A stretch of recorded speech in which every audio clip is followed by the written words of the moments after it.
écouter le témoignage d'une sœur et un message que Dieu lui a donné, une vision qu'elle a reçue. Hein, donc, elle m'en a parlé ce samedi et puis je lui ai proposé de le partager si elle le voulait. Et ce soir, bonsoir. Bonsoir, chers frères. Voilà, donc la caméra elle est juste là. Bonsoir, chers frères. Je suis la sœur Virginie.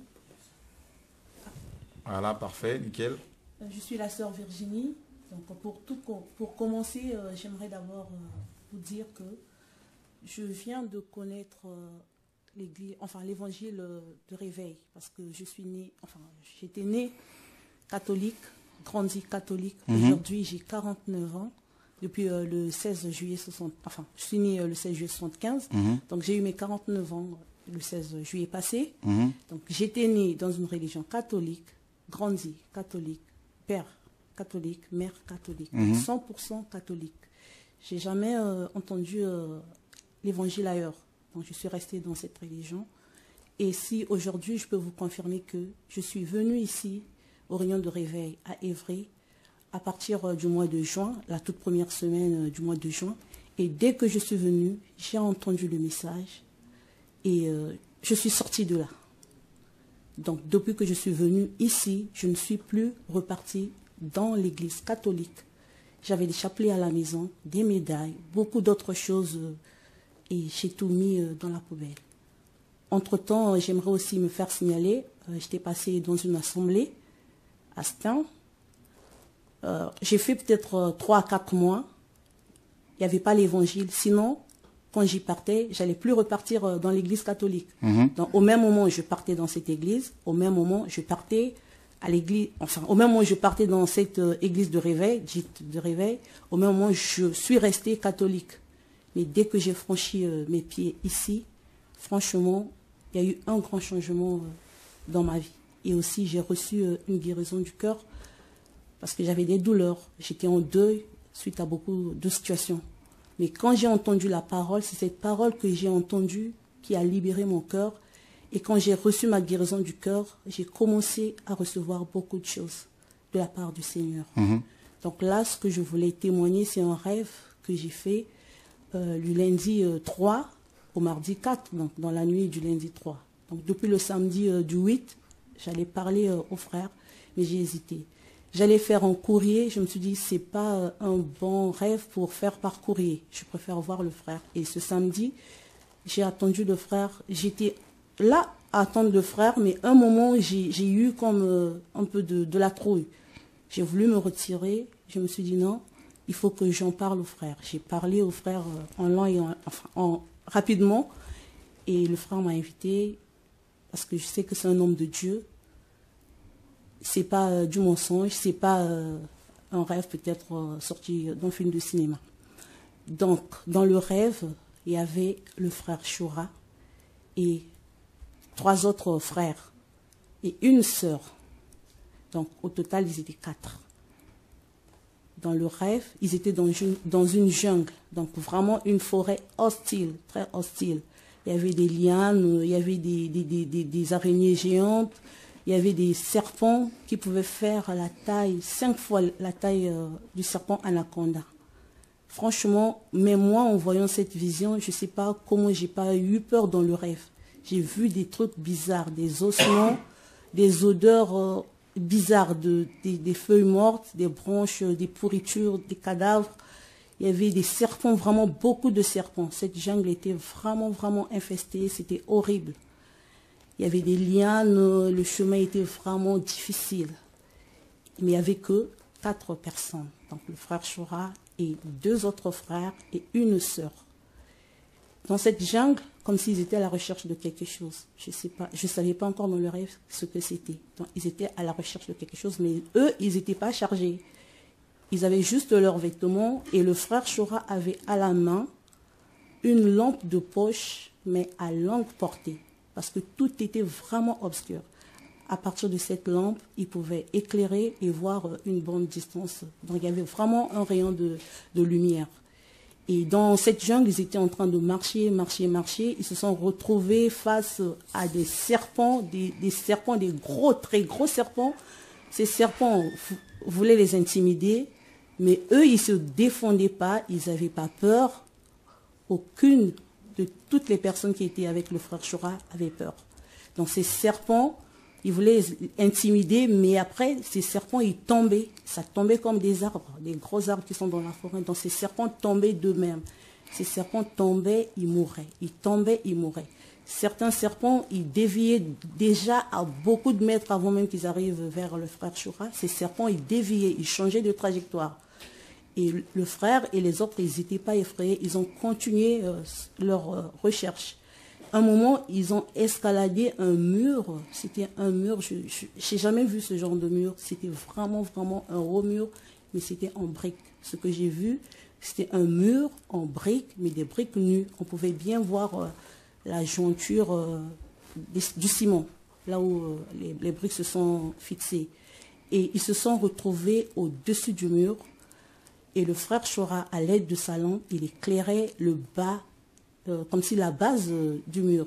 Et les autres frères, ils étaient en bas, ils étaient à la recherche de quelque chose. Et le frère Choura, il indiquait le chemin aux autres, il donnait les instructions. Vraiment dans le rêve, tous ils travaillaient en équipe, mais le frère Choura, c'est lui qui dirigeait, qui donnait les instructions. Et les autres aussi, ils ont fait comme le frère a demandé. Et à un moment, j'ai vu les 4 personnes, donc le frère Choura, les 2 frères et la sœur, ils se sont retrouvés au bord d'un sentier, mais toujours dans cette forêt. Et ils avaient avec eux un coffret. Vraiment, le coffret, il n'était pas plus grand que la pochette qu'a mon frère. Et quand ils se sont retrouvés au bord du sentier, les autres frères, donc la sœur et les 2 frères, ils se sont dit, on va un peu se reposer. Juste se reposer, pas pour dormir, mais pour soupirer un petit peu. Et quand ils sont restés assis, mais le frère, il est resté éveillé. Donc tout était obscur, mais il y avait cette lampe avec lui qui donnait vraiment de la lumière, parce que même moi, dans le rêve, je voyais à travers sa lampe. Et le frère a dit, je ne vais pas dormir, je reste éveillé, mais il faut que je regarde ce qui est à l'intérieur de ce coffret. Et quand le frère Choura, il a ouvert le coffret à l'aide de sa main gauche, et par la main droite, il avait sa lampe. Et quand il a ouvert le coffret, moi j'ai vu les écrits qui étaient en lettres d'or, mais c'était écrit en anglais. Moi déjà, je connais l'anglais, mais c'est juste le niveau scolaire. C'était écrit en anglais, je ne sais pas si quelqu'un peut m'aider à prononcer, mais c'était Bible of Jésus-Christ. Et en bas, il y avait un sous-titre qui disait Mémoire of Révélation. Mais le mémoire, c'était en anglais. Moi, dans ma vision, dans mon rêve, je m'étais bloquée sur le mot mémoire. Dans mon rêve, j'étais bloquée sur le mot mémoire parce que c'était en anglais. Je me suis dit mémoire. Et j'ai entendu une voix me dire la façon, la manière dont Jésus-Christ a été révélé. Et je me suis réveillée net à ce moment. J'avais peur, mais pas peur comme si on avait vu les démons. Mais j'étais quand même bousculée de voir ça. Parce que c'était grandiose ce que j'avais vu. Et j'ai regardé la montre, il était 2h26. Je me suis mis à prier et jusqu'à 5h du matin. Au départ, je me suis dit, ce que j'ai vu, c'est pour moi, certainement. Et quand je suis arrivée à la prière, après les prêches, je me suis dit, non, ça ne peut pas être pour moi, parce que même le samedi, quand le frère l'a dit, le message est vraiment combattu. Et les personnes qui ne veulent pas que le message arrive, et c'est ce qui a de ces gros serpents, je pense, mais je ne peux pas, parce que je ne suis pas trop spirituelle, dans la mesure où je ne peux pas expliquer le fond en comble, mais je pense que les personnes qui m'écoutent, qui sont vraiment dans la prière, ils peuvent vraiment comprendre ce rêve.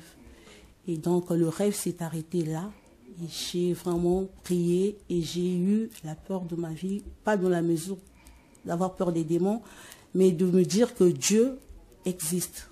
Parce que je ne pouvais pas voir ces choses. Moi, hier, je connaissais rien de la parole de Dieu. Donc, c'est ça que je voulais partager. Et en dehors de ça, je voulais ajouter, parce que ce n'est pas le seul rêve que j'ai fait sur la Bible. Il y a 2 mois, j'avais fait un rêve sur la Bible aussi. Donc, les frères, ils attendaient la Bible, les Bibles qu'ils avaient commandées. Et pendant qu'ils attendaient, le convoi était en route et il y a eu des gens qui ont intercepté le convoi. Quand ils ont intercepté le convoi, ils se sont dit, oh là là, on a eu le pactole. Il y a certains qui se disaient, on va prendre ces Bibles, changer juste la couverture et on va les vendre. Et ils se disaient, on va les vendre. Ils visaient Madagascar et Afrique. C'est ça qu'ils disaient dans le rêve. Il y a d'autres qui disaient, cette Bible ne doit pas arriver aux mains des chrétiens. Parce que si cette Bible arrive, c'est la révélation et nous, on ne verra plus rien. Donc, mais je n'avais pas eu l'occasion de venir expliquer le rêve parce que je m'étais mise dans la prière. Je m'étais dit, les frères, ils sont certainement dans la prière et les choses vont bien se passer. Je priais juste sur ce sujet et c'était ça. Mais par contre, je ne vais pas garder le micro pendant longtemps. Mais ce matin, avant de venir, parce que je savais que je dois passer pour témoigner, pour parler, pour donner ce message, je m'étais mal réveillée parce qu'à 5 heures du matin, je m'étais réveillée avec la trouille. Je m'étais réveillée avec la trouille, comme s'il y a un esprit qui me disait, on va t'enlever ce rêve dans ta tête et tu n'auras plus rien à dire. Ce message ne doit pas être entendu. Et j'ai prié, j'ai prié, j'ai prié, j'ai prié, j'ai dit, Seigneur, donne-moi la force, il faut que j'aille, que je donne ce message parce que ce n'est pas pour moi. C'est ça que je tenais à partager. Là, je sois béni. Et